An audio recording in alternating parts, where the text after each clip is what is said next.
tonight's talk is consciousness, creativity, and the brain. And if you have a golf ball-sized consciousness, when you read a book, you'll have a golf ball-sized understanding. When you look out, a golf ball-sized awareness. And when you wake up in the morning, a golf ball-sized wakefulness. But if you could expand that consciousness, then you read the book, more understanding. You look out, more awareness. And when you wake up, more wakefulness. It's consciousness. And there's an ocean of pure, vibrant consciousness inside each one of us. And it's right at the source and base of mind, right at the source of thought, and it's also at the source of all matter. There is no matter as such.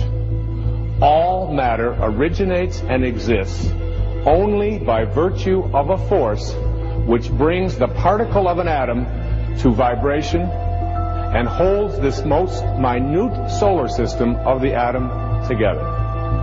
We must assume behind this force the existence of a conscious and intelligent mind. This mind is the matrix of all matter. Matter seems like a good place to begin. The solidity of the world seems totally indisputable. As a fixed thing that you can see and touch, your body is also reassuringly solid. But beginning with Einstein, modern physics has assured us that this solidity is a mirage.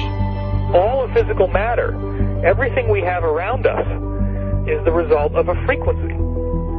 And what that also means is that if you amplify the frequency, the structure of the matter will change. What this self-contained system is a hologram. It's what I call the super hologram. Everything within it is an expression of that hologram. This is one of the great characteristics of a hologram, is that every part of a holographic picture is a smaller version of the whole. It's as if reality is so connected that when you look at one small part, you can see things about other parts. That the entire whole is contained in the part. And in a sense, you can't divide reality up because we're cutting off a hologram. We can't find where one particle is because it's always a reflection of all particles. In a hologram, the whole pattern is whole and complete unto itself. And if you were to take any little portion of this whole out and examine it closely, you will see the entire pattern repeating itself again and again and again. Anywhere in this pattern, if we were to change one little aspect on any one of these little holograms, that change would be reflected throughout the entire system. Quantum physics has revealed what ancient masters knew. Matter does not exist. The concept of substance arose from the philosophy of Aristotle.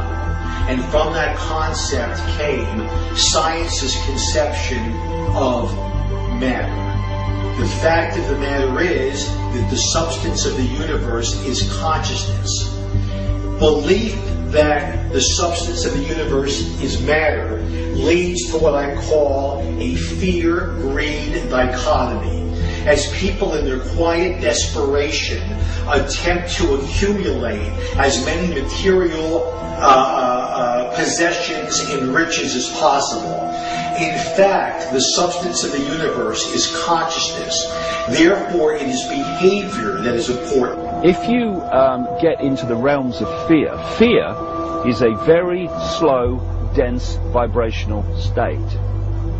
And the more you embody fear, and the whole of this manipulated society is globally is structured to make us fear, to make us have stress, to make us worry about tomorrow, and have guilt about yesterday, and forget about now. It brings us into a slow vibrating dense state. We should be very careful about what we believe about the future. The more you attach to a belief system, the more, if reality is holographic, you're helping create it by believing it. And, you know, the great clairvoyant Edgar Cayce said that our every thought, that reality is built out of thought, and our every thought starts to build reality, and we're like, every thought is like a spider, we're like spider spinning web, and that web starts to build and build. Information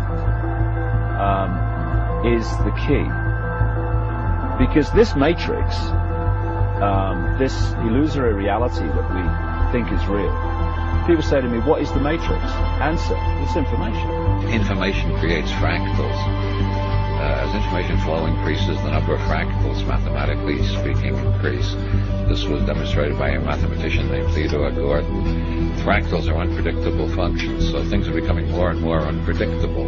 When you start getting into fractals and chaos theory, when you look at it in terms of a society, this is where it starts to cross over into the so-called Illuminati or the negative elite, the world leaders with their philosophy of order out of chaos.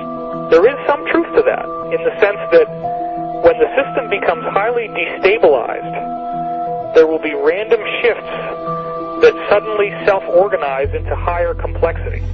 At the subatomic level, reality behaves in accordance with the expectation of the observer, or the measurer, the scientist. Why is that remarkable?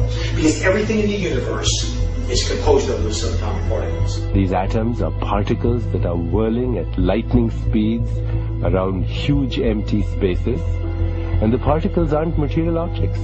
They are fluctuations of energy and information in a huge void of energy and information.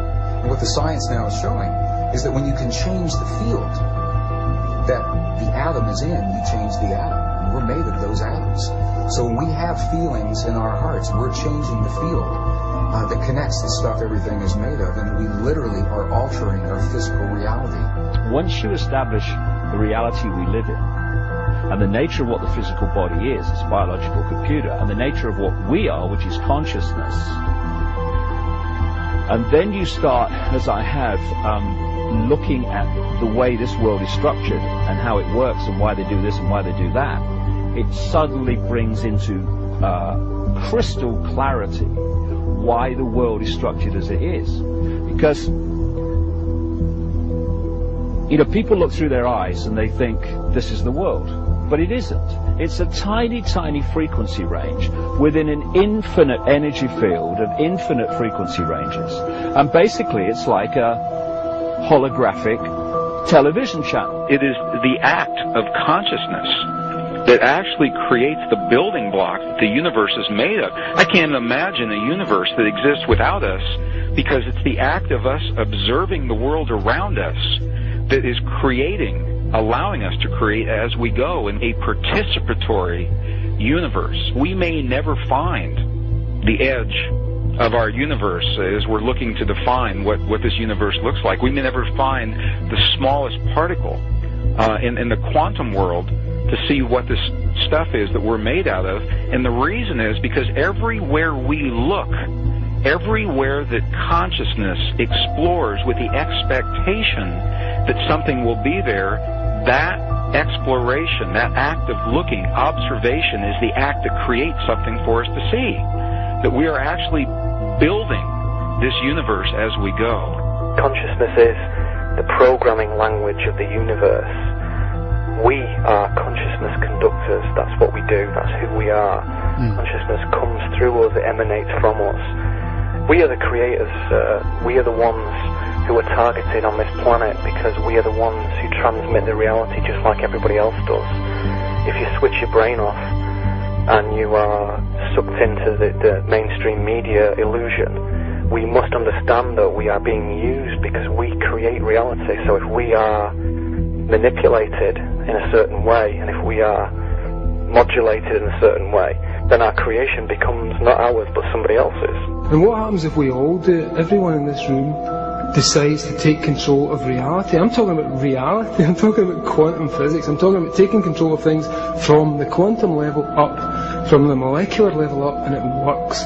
One of the things we're actually dealing with is some kind of operating system that can be hacked using words.